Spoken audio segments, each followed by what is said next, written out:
और टिकट लेकर के भी चर्चा हुई है। सर पल्लवी देखिए, ये पीडीए ही जीतेगा, पीडीए ही जीतेगा, पीडीए ही एनडीए को हराएगा। सर पल्लवी और पीडीए से घबराई हुई है सरकार। लगातार मुख्यमंत्रियों पर कार्रवाई हो रही है, क्या कहेंगे? ये कोई नया तरीका नहीं है जी। ये समय बहुत बलवान है जी। हमने आपने तमाम किस्से सुने होंगे जी। समय से ज्यादा बलवान नहीं है और समय आएगा जब बीजेपी को भी जनता सबक सिखाएगी। केवल जनता इंतजार कर रही है कब उसे वोट डालने का मौका मिल जाए। और केवल मुख्यमंत्रियों को जेल भेजने से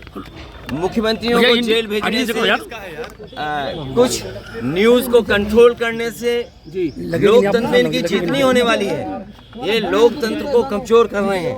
लोकतंत्र में जो आवाज उठाना चाहते हैं उनकी आवाज दबाना चाहती है सरकार। और सच्चाई तो ये है कि इनके पास जवाब नहीं है। मान लीजिए उत्तर प्रदेश में सबसे ज्यादा पेपर लीक हुए हैं, कोई एक पेपर लीक नहीं हुआ है। जितनी भी परीक्षाएं हुई हैं सबके पेपर लीक हुए हैं। और पेपर लीक होने से जिन बच्चे नौजवानों का भविष्य अंधकार में गया है, मैंने कई बार बोला हूं, मैं फिर बोलता हूं, 60 लाख बच्चे जिनका भविष्य इस भारतीय जनता पार्टी ने उत्तर प्रदेश में छीना है। 60 लाख और उनके माँ बाप को मिला लें तो 60 लाख गुणा 3 कितना हुआ? 1 करोड़ 80 लाख।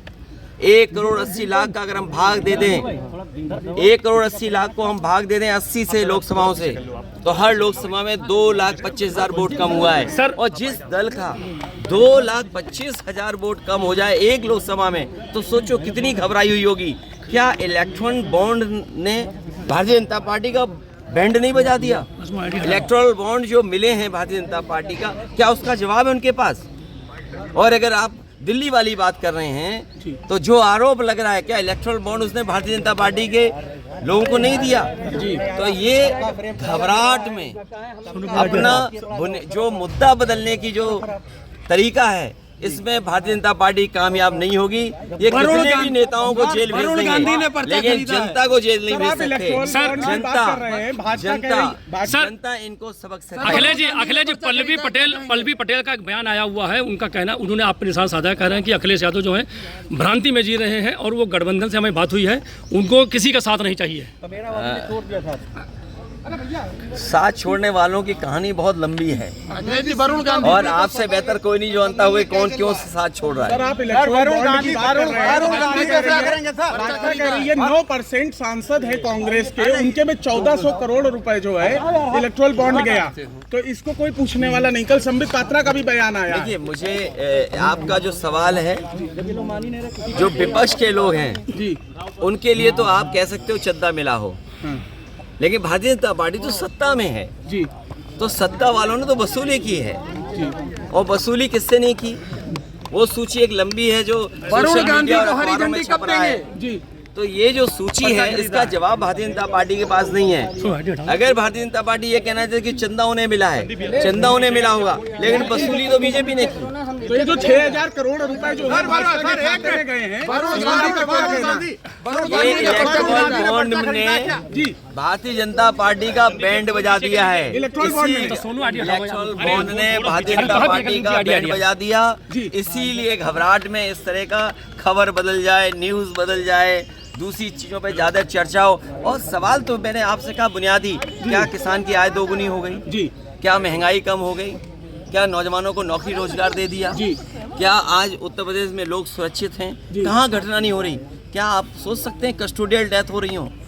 जो लोग विश्व गुरु बनाने का संकल्प लेते हो, विकसित भारत को बनाने का सपना लेते हो, वहाँ कस्टोडियल डेथ में वो प्रदेश नंबर 1 हो। बदायूं कांड पे क्या सर, आजम खान से क्या बात हुई आपकी? जितने भी कांड हो रहे हैं, लॉ एंड ऑर्डर, आप खुद सोचिए। 3 घंटे में एनकाउंटर कर दिए। आप खुद सोचिए कि जो सरकार ये कहती है कि 0 टॉलरेंस है लॉ एंड ऑर्डर के मामले में, इसका मतलब ये सरकार इंतजार करती है घटना होने का आजम खान से क्या बात हुई सर? जो रिस्पॉन्स सिस्टम बना है या जो लॉ एंड ऑर्डर का जीरो टॉलरेंस की बात थी, वो जीरो टॉलरेंस जीरो हो गई कि नहीं हो गई? बदायूं की घटना ने ये साबित कर दिया है कि जीरो टॉलरेंस का नारा देने वालों का law and order zero tolerance zero है। आजम खान चुनाव के लिए क्या बोले सर?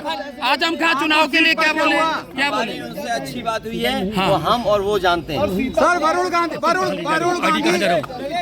समाजवादी पार्टी का गढ़ है, आपने कांग्रेस को सीट दे दी। तो कोई बात नहीं, हमारे गढ़ के लोग, जिसको आप गढ़ बोल रहे हो, हमारे गढ़ और संगठन के लोग मदद करेंगे।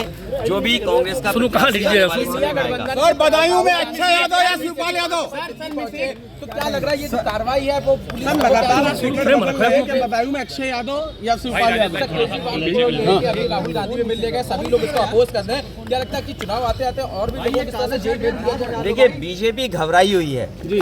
बीजेपी को पता है कि जनता इस बार सत्ता से हटा देगी उन्हें जी। चाहे वो महंगाई का सवाल हो, चाहे वो इलेक्टोरल बॉन्ड का सवाल हो, चाहे बेरोजगारी का सवाल हो, चाहे किसान। आप कल्पना कर सकते हैं जिस सरकार के खिलाफ नौजवान और किसान हो और व्यापारी हो और बड़े पैमाने पे अन्याय के खिलाफ जनता खड़ी हो जाती हो, तो ये घबराहट में जो एक्शन ले रहे हैं, घबराहट से जो ईडी सीबीआई इनकम टैक्स को आगे कर दे रहे हैं, ये केवल बदनाम करने के लिए, लोगों को कमजोर बनाने के लिए। लेकिन हमें उम्मीद है कि जितने भी इंडिया गठबंधन के साथी हैं वो मजबूती से लड़ेंगे और जनता को न्याय दिलाने का काम करेंगे। समाजवादी पार्टी का आप कन्नौज से कब घोषणा करेंगे? मैंने आपसे कहा, बीजेपी से सावधान रहिए, मतदान तक सावधान रहिए, कुछ भी बीजेपी कर सकती है। सर निष्पक्ष चुनाव की बात कर रहे हैं, खड़गे साहब ने कल कहा है निष्पक्ष चुनाव हो, आपको क्या लगता है निष्पक्ष नहीं होगा? अरे हमारा मीडिया निष्पक्ष नहीं है।